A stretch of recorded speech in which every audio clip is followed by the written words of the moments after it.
Olá, queridos, tudo bem? Dando continuidade ao nosso curso de gramática, vamos agora falar sobre as outras funções sintáticas que não foram citadas nas aulas anteriores. Quero até fazer uma conferência com você acerca daquilo que já vimos na sintaxe do período simples. Veja comigo a tela, por favor. Olha só, eu havia colocado isso para você lá no começo do estudo da sintaxe, a divisão entre termos essenciais, termos integrantes e termos acessórios.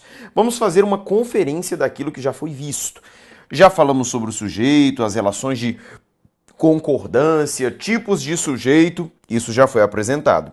Falamos sobre a estrutura do predicado, inclusive caracterizamos predicado nominal, predicado verbo nominal e predicado verbal. Falamos também sobre o predicativo, comentei com você sobre o predicativo do sujeito e também sobre o predicativo do objeto da língua portuguesa.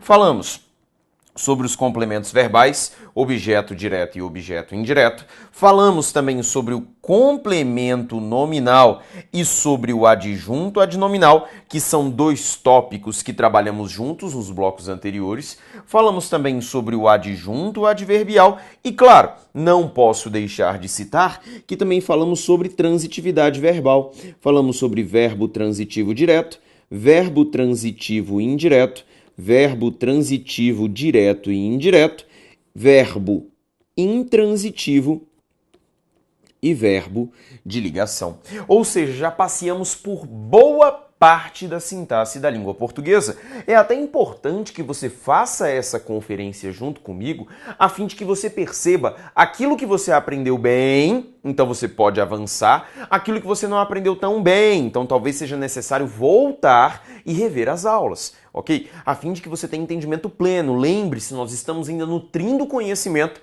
para tópicos até mais avançados de língua portuguesa, ok? Agora note comigo que 3 formas ainda ficaram de fora: o agente da passiva, o aposto e o vocativo.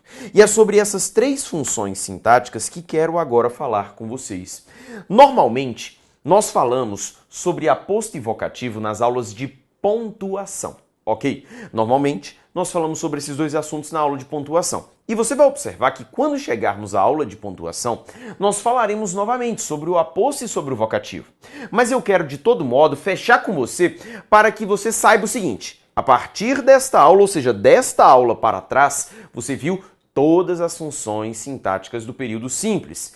O mesmo acontece com o agente da passiva. Normalmente, eu só falo do agente da passiva quando fazemos o estudo das vozes verbais e das funções do ser. Todavia, o que eu quero fazer com você é justamente antecipar esse conhecimento para que você tenha a perfeita noção de que sabe todas as funções sintáticas do período simples e, claro, quando chegarmos lá na frente, quando falarmos de novo sobre vozes verbais, aliás, quando a gente for falar sobre vozes verbais, aí você vai ter a oportunidade de conhecer ainda mais sobre o agente da passiva. O que eu vou comentar com você agora é uma noção dessas 3 funções sintáticas, mas as 3 vão voltar. Aliás, tudo isso aqui vai voltar para você ao longo do curso. Você vai perceber o seguinte: vencer a sintaxe do período simples não significa se livrar dela, significa ter um arcabouço prévio para que você possa empregar em circunstâncias futuras. Fique seguro,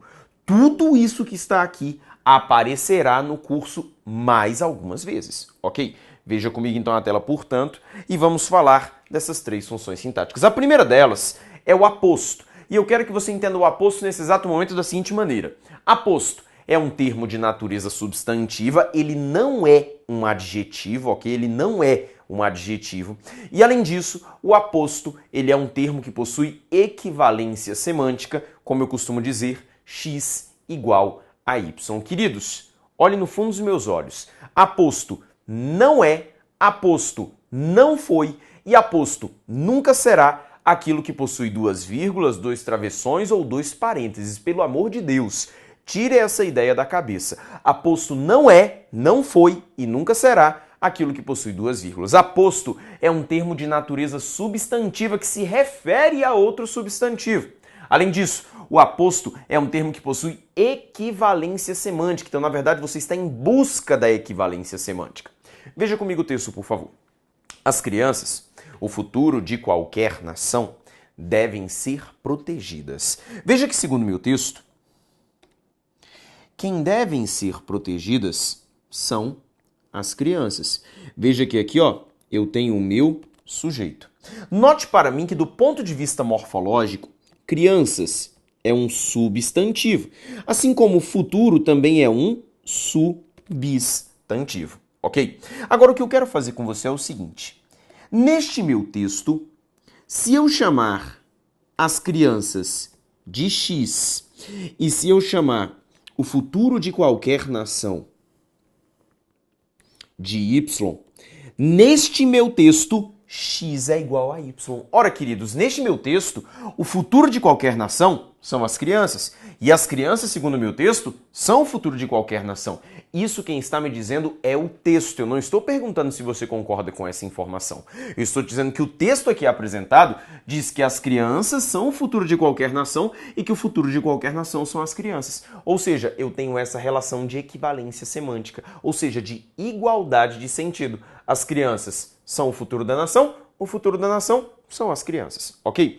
De maneira semelhante, veja comigo o exemplo de baixo. Estavam reunidas todas as categorias. Professores, médicos e policiais. Veja que, segundo meu texto, olha a análise que eu tenho. Quem é que estavam reunidas? Todas as categorias. Esse aqui é o meu sujeito. O núcleo deste meu sujeito, aliás, não só o núcleo, mas morfologicamente, categorias é um substantivo. E veja que professores é substantivo, assim como médicos é substantivo, assim como policiais também é substantivo. Agora, o que eu quero colocar para você aqui no texto é o seguinte, note comigo bem. Se eu chamo todas as categorias de X e se eu chamo professores, médicos e policiais de Y, neste meu texto, X é igual a Y mais uma vez. Ah, professor, mas quando eu falo estavam reunidas todas as categorias, eu imagino que existem outras categorias. Você pode imaginar isso na sua vida, assim como eu também sei que existem outras categorias. Mas para o meu texto, todas as categorias é o mesmo que professores, médicos e policiais. E professores, médicos e policiais é o mesmo que todas as categorias neste fragmento de texto que aqui está, ok? Então eu tenho novamente a equivalência semântica. Olha o texto de novo. Roupas, eletrônicos e joias. Tudo foi levado pelos ladrões. Veja comigo, por favor, o que eu tenho. Segundo o meu texto, tudo foi levado pelos ladrões. O que foi levado pelos ladrões? Tudo. Olha o que eu tenho. Tudo aqui neste caso não é um substantivo, mas é um pronome indefinido substantivo, porque ele está substituindo um nome, certo? Agora veja comigo o seguinte. Neste meu fragmento de texto que eu tenho aqui, ó, se eu chamo roupas, eletrônicos e joias de X, e se eu chamo tudo, ó, vou colocar para você bem assim, ó, tudo de Y, neste meu texto, X é igual a Y. Segundo o meu texto, tudo significa roupas, eletrônicos e joias. E roupas, eletrônicos e joias é equivalente a tudo, então eu tenho novamente a relação de equivalência semântica. Olha comigo de novo o texto. O tenente Cavalcante constantemente fala com os seus subordinados. Veja que, segundo o meu texto, a percepção que nós temos é que quem fala constantemente com seus subordinados é o tenente Cavalcante. Agora, perceba comigo que tenente é um substantivo, assim como Cavalcante também é um substantivo. Veja mais comigo. Se eu chamo tenente de X e se eu chamo Cavalcante de Y, eu tenho novamente uma relação de equivalência semântica, pois X é igual a Y.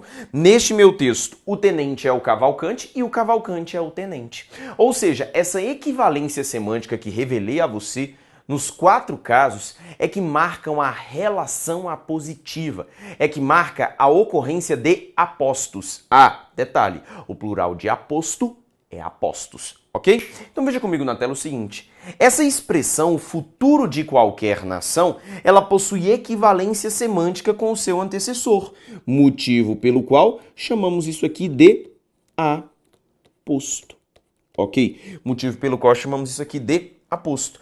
Professores, médicos e policiais possuem equivalência semântica com todas as categorias. Então, essa expressão é classificada como aposto. Ok? No caso de baixo, tudo possui equivalência semântica com roupas, eletrônicos e joias. Ou seja, essa expressão é classificada como aposto. E de maneira semelhante, Cavalcante é equivalente a tenente, então Cavalcante é classificado como aposto também, ok? Todos eles possuem valor apositivo. Agora precisamos entender qual é o tipo de aposto que cada um deles representa. Porque no primeiro caso, o que nós temos? As crianças, o futuro de qualquer nação, devem ser protegidas. A expressão o futuro de qualquer nação, ela foi empregada a fim de explicar quem são as crianças. Ela foi empregada a fim de dizer a você, de falar, poxa, mas quem são as crianças? Ah, as crianças são o futuro de qualquer nação. Por isso que esse aposto aqui, ele é chamado de aposto explicativo. Ok? Ele é um aposto explicativo da língua portuguesa. No caso de baixo, veja que o aposto, claro, o aposto aqui, ele tem uma funcionalidade explicativa, porque ele explica quem são todas as categorias. Mas eu tenho uma característica um pouco mais profunda, porque além de explicar, ele é estruturado em forma de enumeração. Então o nome desse aposto é aposto enumerativo. Ok? É chamado de aposto enumerativo. Na última sentença, o tudo, claro, ele esclarece a você, ele mostra a você o que seria esse tudo. As roupas, os eletrônicos e as joias, dizendo que é tudo. Poderia até falar de um valor explicativo, mas na verdade nós temos algo ainda mais específico, porque a função desse tudo é fazer uma recapitulação de tudo isso que foi apresentado. Portanto, o tudo é chamado de aposto resumitivo, ok? Ele é chamado de aposto resumitivo, porque ele resume tudo aquilo que estava lá. É o contrário do enumerativo, tudo bem?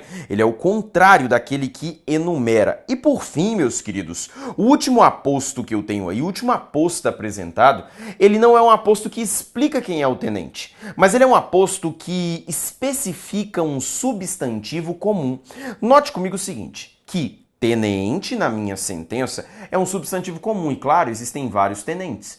Eu coloco um substantivo próprio para designar aquele próprio tenente, aquele tenente específico. E é por isso que esse aposto é chamado de aposto especificativo.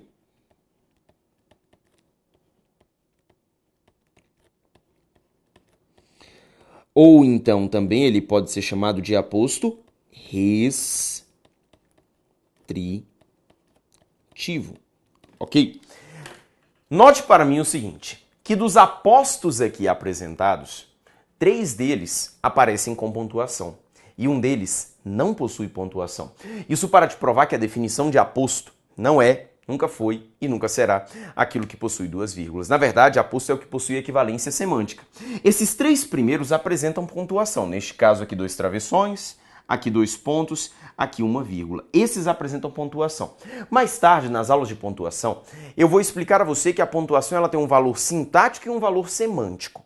Quando falamos do valor semântico da pontuação, falamos que a pontuação pode ter um valor explicativo. A ideia dessas 3 opções aqui apresentadas é explicar no texto. Por isso, devido à finalidade explicativa, eu tenho um emprego de pontuação. Mas não é devido ao fato de ser aposto. É devido ao fato de haver o valor explicativo, ok? Tanto é que essa pontuação explicativa, ela vai se aplicar aos apostos e mais tarde você vai perceber também que vai se aplicar às orações subordinadas adjetivas da língua portuguesa. Em contrapartida, quando eu semanticamente quero aplicar um valor restritivo, eu deixo de colocar a pontuação, que é o caso do Cavalcante, que também possui um valor apositivo, só que como ele é um aposto de valor restritivo, um aposto especificativo, ele dispensa a ocorrência de pontuação, tanto que não faz o menor sentido colocar o tenente, vírgula, Cavalcante, vírgula, constantemente fala com seus subordinados, ok? Mas isso tudo para te lembrar que o aposto é o termo que possui equivalência semântica. E volto a dizer, nas aulas de pontuação voltaremos a falar acerca deste assunto, ok? Tela de novo, por favor. Vamos avançar porque quero falar para você de outra função sintática que estava lá listada, a função de vocativo. O vocativo, meus queridos, talvez uma das funções sintáticas mais simples que existam, é justamente um chamamento, é aquilo que eu emprego para chamar, para clamar por alguém, para evocar. Ok? Uma característica do vocativo é ser sempre separado por vírgula. E por que ele é sempre separado por vírgula? Para que ele não se confunda com nenhuma outra estrutura sintática. Um detalhe importante e interessante, o vocativo ele não pertence nem ao sujeito e nem ao predicado. Ok? Ele é um termo literalmente solto na sentença, solto. Ele não é considerado nem parte do sujeito, nem parte do predicado. Ele é o vocativo. Veja comigo, por favor, a tela. Elias, vírgula, fale mais devagar. Queridos, se eu for buscar o sujeito desse verbo fale, quem é que deve falar mais devagar? Você. Você fale mais devagar, ou melhor dizendo, fale você mais devagar. Este é o sujeito. Você está diante de um sujeito elíptico, oculto ou desinencial. E esse Elias foi empregado justamente para chamar Elias. Ou seja, a funcionalidade dele é ser um vocativo. Ok? Lembrando que o emprego da vírgula no vocativo é obrigatório, mas claro, não deixaremos de falar sobre isso nas aulas de pontuação. E veja para mim o exemplo de baixo. Você chegou tarde ontem, meu filho. Veja só, quem é que chegou tarde ontem, segundo o meu texto? Você. Esse você que é o meu sujeito. E meu filho é com quem se fala, ou seja, meu filho funciona como um vocativo. Tanto que na estrutura da minha sentença ele está devidamente separado por pontuação, ok? Mas volto a dizer, falaremos sobre a estrutura do vocativo em relação à pontuação, até porque em provas de concurso público nós sabemos que as questões que apresentam o vocativo, elas estão intimamente ligadas às questões de pontuação. Fiquem tranquilos que na aula de pontuação comentaremos tudo acerca do vocativo, tudo bem? Ou seja, se você tiver qualquer dúvida sobre pontuação do vocativo, não vá ao fórum de dúvidas e comece a perguntar. Assista primeiro às aulas de pontuação, porque você neste momento está na aula apenas de funções sintáticas. Tela comigo mais uma vez e vamos falar dessa última função sintática que é o agente da passiva. Primeiro ponto, queridos, você só vai encontrar melhor dizendo, você só vai encontrar agente da passiva em uma sentença que esteja, no mínimo, na voz passiva. Não queira procurar agente da passiva em qualquer estrutura oracional. Não queira procurar agente da passiva em todas as orações que estiverem na sua frente. Você só vai encontrar agente da passiva nas frases que estão na voz passiva. É semelhante ao predicativo do objeto. Ora, você só procura o predicativo do objeto quando eu tenho pelo menos objeto. Então, são condições de pré-existência. Exige uma estrutura de voz passiva analítica. Lá na aula de vozes verbais, você vai estudar comigo que existem dois tipos de vozes passivas. A voz passiva analítica e a voz passiva sintética. O agente da passiva, ele somente aparece e ele não é obrigatório, ele pode aparecer ou pode não aparecer, ele só aparece nas frases que estão na voz passiva analítica. Ele não aparece na voz passiva sintética. A voz passiva analítica que é caracterizada pela presença de uma locução verbal, ok? A locução verbal em que o verbo auxiliar é o verbo ser e o verbo principal está manifestado no particípio. Por exemplo, o corpo foi levado pelo IML. Quando eu olho para esta sentença, o corpo foi levado pelo IML, note comigo o seguinte, que eu tenho o foi, que é o verbo ser, o levado, que é um verbo no particípio. Isso só para você ter certeza de que essa frase está na voz passiva analítica. Note comigo o que temos. O corpo foi levado pelo IML. Segundo o meu texto, quem foi levado pelo IML? O corpo. Esse daqui é que é o sujeito da minha sentença. Pelo amor de Deus, jamais queira dizer que pelo ML é o sujeito. Até porque pelo é uma fusão, preposição por mais o artigo o. E você sabe que o sujeito na língua portuguesa jamais pode ser preposicionado.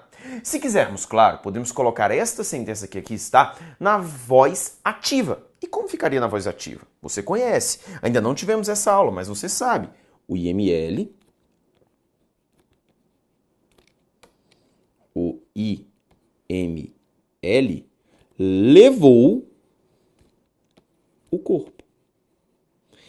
Isso se a sentença estivesse na que chamamos voz ativa. Veja que na voz ativa temos uma análise sintática tradicional. Quem é que levou o corpo? O IML. O IML é o meu sujeito. Quem leva, leva alguém. E o alguém está aqui, ó, o corpo, objeto direto. Note para mim que aquilo que é o objeto direto lá na voz ativa é o que vai se tornar sujeito aqui na voz passiva. Aliás, quando estivermos nas aulas de voz passiva, eu vou falar isso demais para você, que na língua portuguesa, fazer uma voz passiva não significa simplesmente dar uma ideia de um sujeito que sofre ação verbal, um sujeito paciente. Não, quando eu tenho uma voz passiva, o que eu tenho de verdade é a transformação de um objeto direto em sujeito paciente. Sempre que transformamos objetos diretos em sujeitos pacientes, praticamos um movimento sintático conhecido como voz passiva, ok? Agora veja que na sentença em voz ativa o IML pratica a ação de levar o corpo. E na sentença aqui abaixo ele continua praticando, só que ele não é sujeito. Em outras palavras, o IML na sentença de baixo, ele age, ele pratica a ação de levar, ele age, só que ele não é o sujeito. Ele age numa frase que está na voz passiva, e é por isso que esse pelo IML é conhecido como agente da passiva. Em outras palavras, queridos, o agente da passiva é uma estrutura sintática que representa quem pratica a ação verbal, quem tem o papel semântico de agente dentro de uma voz passiva. Ou seja, ele pratica a ação verbal mesmo a frase estando na voz passiva da língua portuguesa. Relembro, essa função sintática, agente da passiva, ela será revista por nós na aula de vozes verbais e funções do C. Eu só quero que você tenha este panorama fechado, que até o presente momento falamos sobre todas as estruturas sintáticas da língua portuguesa, tanto que eu não irei fazer um bloco de exercícios sobre agente da passiva, aposto e vocativo agora. Os exercícios acerca deste assunto estarão, respectivamente, aposto e vocativo, lá nas aulas de pontuação, agente da passiva, lá nas aulas de vozes verbais e funções do C, ok? A partir da próxima aula, nós vamos começar a análise sintática do período composto. E a estrutura do nosso curso será a seguinte. Você acabou de fechar comigo a análise sintática do período simples. Vamos começar agora a análise sintática do período composto. Depois de fechar essas duas análises sintáticas, vamos estudar a pontuação do período simples e a pontuação do período composto. Eu, Elias, recomendo que você faça o seguinte. Fechou a análise do período simples, estude a análise sintática do período composto, depois faça o estudo das aulas de pontuação, que vão estar separadas em pontuação do período simples, pontuação do período composto. Agora, se você quiser, claro, eu vou te dar também essa liberdade de analisar. Se você quiser, você também pode fazer o seguinte. Terminei, professor, a análise sintática do período simples. Faz o seguinte. Vai lá e já assiste às aulas de pontuação do período simples. Depois você volta, assiste às aulas de pontuação, às aulas de análise sintática do período composto, e depois você vai lá na frente e vê a pontuação do período composto. Isso fica a seu critério. A minha recomendação é que você siga a ordem do curso proposto, ou seja, você fechou agora comigo a análise sintática do período simples, você vai avançar para a análise sintática do período composto, depois pontuação do período simples, que volta para a análise sintática do período simples, depois pontuação do período composto, que volta para a análise sintática do período composto. Eu prefiro essa ordem por quê?